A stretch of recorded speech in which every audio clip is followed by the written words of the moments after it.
You ask Tiger to calculate. This deals with linear inequalities with one unknown. The final result is x equal or greater than 12. Let's solve it step by step.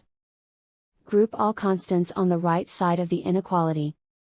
Subtract 3 from both sides.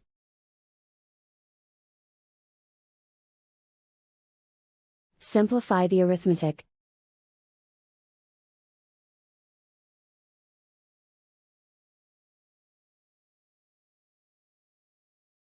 Isolate the x.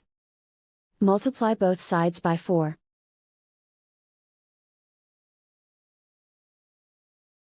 Group like terms.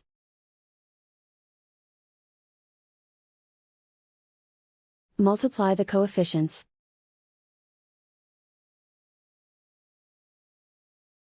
Simplify the fraction.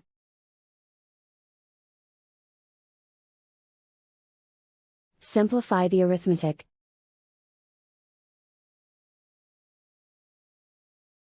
Plot the solution on a coordinate grid.